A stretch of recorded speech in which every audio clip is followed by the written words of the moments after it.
What's up, guys? We're out here today. We got my brother Blake in town on the property. And what did you just buy? This is a 2003 Ford Econoline E350 with the 7.3 power stroke in it. I found a really good deal on Facebook Marketplace, and finding them in this combination with the 7.3 is a bit of a needle in a haystack situation. So I picked it up in Bozeman, Montana, or near Bozeman, and I'm driving it all the way back to Astoria, Oregon. It's about 12 hours worth of driving, and luckily you guys are about halfway there, so. Yep, so he stopped by, show us his new van, camp out with us, check out our new property for a little while. So let's check it out. This was the last year of the 7.3 power stroke, if I'm not mistaken. So they changed the model the following year to the 6.0 power stroke. If you're a diesel person, you know that you have to bulletproof a 6.0 to make it as reliable as a 7.3. You can make more power with a 6.0, but the reliability of the 7.3 is what sells it. It has a U-joint 4x4 conversion on it. I would say that's the most sought after 4x4 converter in the United States at the moment. They compete with Quigley, which are our West Coast ones. And so yeah, I found a needle in a haystack with the 7.3 diesel and the U-joint conversion for a decent price on Facebook Marketplace. And what's your plan with it? Well, I just traded in my overlanding off-roading Tacoma. Yep, we'll put a picture of it right here. Okay. and I traded it in because my family's growing and we needed more space, and we still want to go camping, and this is how we want to raise our children out in the wilderness. And this was the perfect vestibule to do that. Plenty of space to grow into. Even if we have more kids in the future, we can make as many beds in there as we want with all the space. You don't have to go through the trouble of opening a rooftop tent or packing away a rooftop tent with a couple of squirmy kids running around. So this just makes life easier off-road. So the goal is van life, but not to be living in it. Yeah, it's more of like a adventure. weekend rig / maybe like take a week of leave from work to go to Canada and, you know, glamping is the name of the game. I wouldn't really call it overlanding because you're not gonna get everywhere with this size of a rig. It's really, really big and tall. Would you be interested in popping the hood? Is there anything you want to like show and tell us about? Actually, I've never popped the hood before. Okay, well, this will be a first time for me to see it too. Let's pop the hood. We'll see if what's in there is what you think is in there. Well, I can tell you it is because it's the right sound. It's kind of like a short, super wide, short hood. If I know anything about my brother, he's gonna deck this thing out. So he just picked this up and he's taking it home right now, and he's gonna deck it out. I like to modify vehicles. It's kind of his thing. So stay tuned for a future video where he's gonna bring this back and it's gonna be totally decked out as a camper adventure van. So from what I know, when they put engines in these vans, they're like halfway in the engine bay and then halfway Okay, I was saying it's back pretty in the short. cab. Yeah, it's a very short engine bay. I can see it's deep. In comparison to like what you would get in this year of a truck. Okay. The whole engine will be in the engine bay in a truck of this year, but in the vans, there's a separate compartment over here. You can see right here, there's a latch.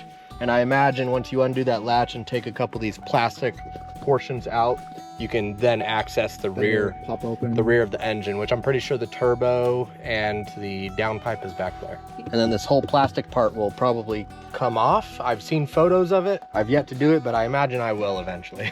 I know that they run off of 2 batteries. So there's a battery right here, and then there's a second battery. I think it's like under the deck in here somewhere. I might be totally wrong. If you know 7.3s, feel free to let me know, best practices with these engines and batteries. If you know, put it in the comments.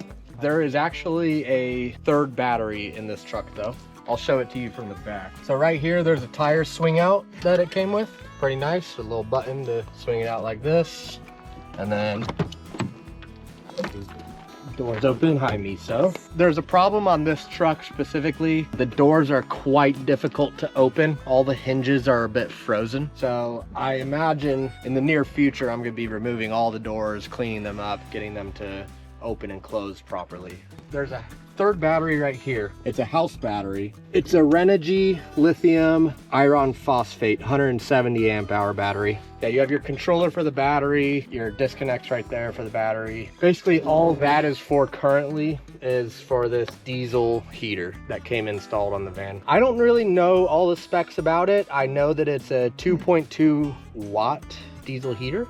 It is plumbed into the fuel tank for the truck, which is really convenient, so I don't have to be filling up little 1 gallon or 2 gallon tanks. And so it doesn't really run out, because the diesel tank that the previous owner had put on the truck is 55 gallons. This will probably use about, I think it'll use about a gallon a night in sub-zero temperatures. And last night and the previous night, it got a little bit too warm, so I actually had to mellow it down a little bit. You can see all these wires. I still have yet to figure all them out, but I did figure out that this is the controller for the heater, and then the pilot light, it uses the house battery, and then the house battery is charged from the engine alternator running. And it looks like there's some insulation and some stuff done by the previous owner, the roof, the sides, and the floor. It is fully insulated. On the sides of the van, you'll notice these look like windows, but the previous owner actually did a window delete, and this is 16 gauge steel that he put in. It's basically for privacy and so that you could stealth camp when you need to do that. You want to tell us about the lift kit on here? You can tell how tall this is. We're both 6'8", and look how tall it is compared to us. Yeah, You're so 6'8"? you're 6. Like my brother said, we're both 6'8", and this is a really tall truck. As I mentioned, it's the U-joint. They're out of the Carolinas, I'm pretty sure, but it's the U-joint 6-inch 4x4 kit, I should say. It's using leaf springs on all four. The rear diff is locked. The front diff is an open diff. I'm on some 35-inch Falcon Wild Peaks. These are 35s. I plan to eventually tub the fenders and redo all that and move up to 37s, maybe 40s in the future. I've always wanted a truck with 40s. To do that, I think I'm gonna need to change out the gearing and the differentials, which right now they're aftermarket, but they're 4.10 ratio, and I think I'm gonna have to move up to like 456s to get the desired outcome of how big of a tire I want to go. Are you gonna put anything on the roof? Pretty high up. The Stellar included some Yakima roof racks that attach in the gutters. I don't know if I'm gonna reuse them or not. I might. And so now that you have a baby and possibly more coming in the future, you said you're going to put a bench in here, at least one bench. Yeah, and then so a bed. I need to put one bench in here. I'm searching for the perfect one. I might even do 2 bucket seats, and just to make it super comfortable for whoever is sitting back there. But if I could, I would rather get like a 2-person or 3-person bench to fit right here.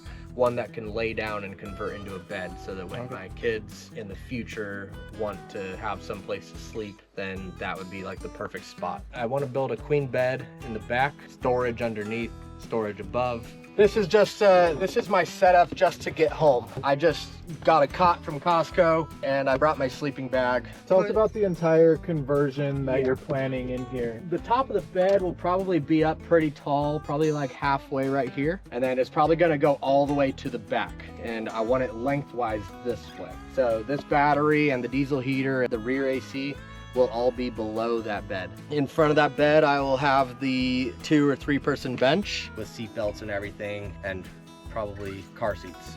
So it's going to be a bench seat with a good sized bed with a lot of storage underneath, but no like sink or anything like van life. I'm not doing the total van life conversion. Yeah, I just want weekend style camping. Yeah.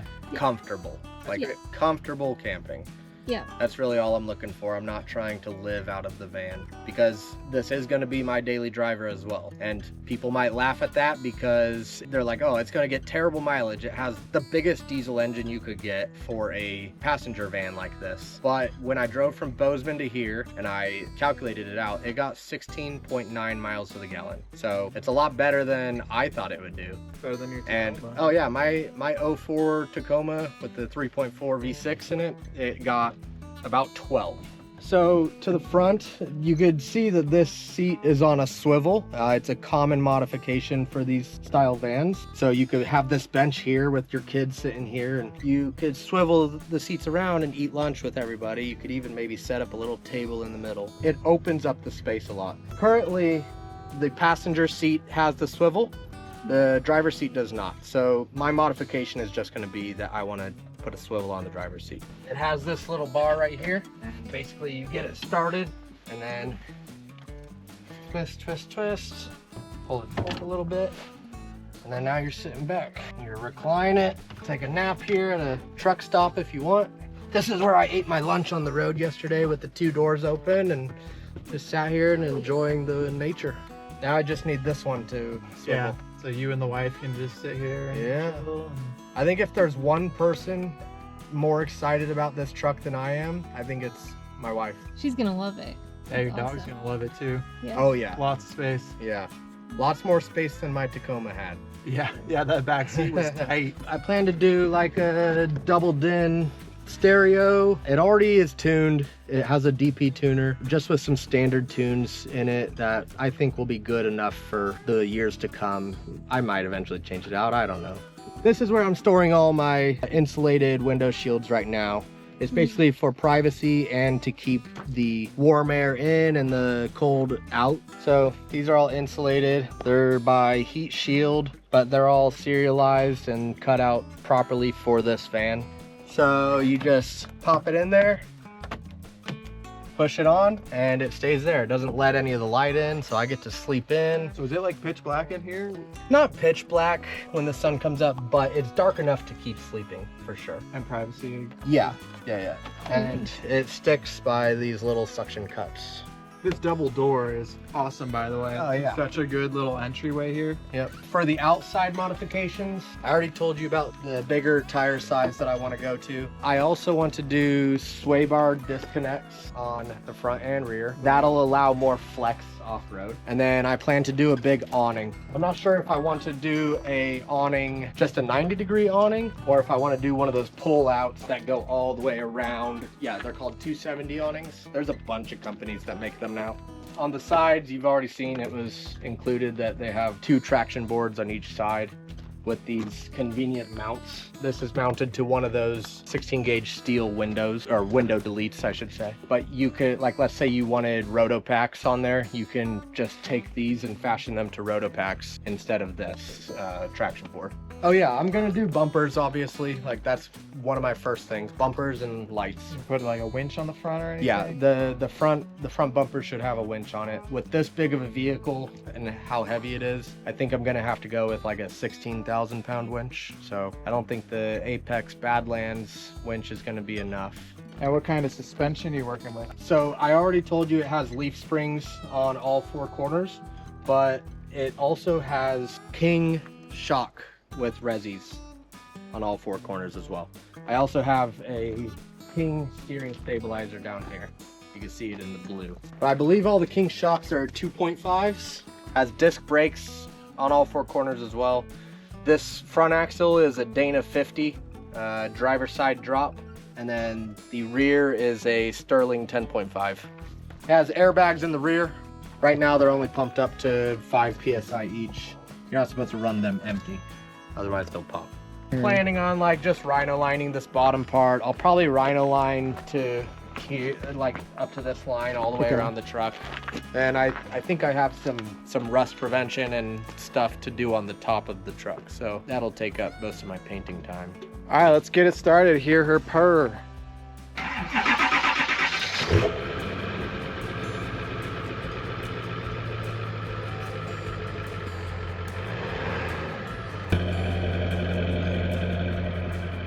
You've driven it a lot already. How does it drive? I was going 80 all the way here, and you could have a coffee in one hand and finger on the steering wheel. It goes straight. It drives so nice. Its road manners are great. It's nimble. Believe it or not, like, it's a big vehicle. I drove it off-road for about 4 miles. It did great off-road. These tires are pumped up to 50 PSI right now, so I can't wait for that first time where I get to air them down and actually try to go over some bigger obstacles. Not crazy obstacles, but something appropriate for this truck. The first two things on my list are to get the bench in and the bed. Once we could get those two done, we're camping. So I think our first big trip will be July, for 4th of July, and we'll be back here around that time. Well, thanks for showing us your new adventure van. Stay tuned for the video on when he's finished with this. This thing is gonna be awesome. I'm never gonna be finished with it. He's not gonna be finished with it. He'll come back here and we'll do a full tour. You'll see it change every time I come back. Thanks for coming on the channel and showing us your van. See you in the next one. See you in the next one.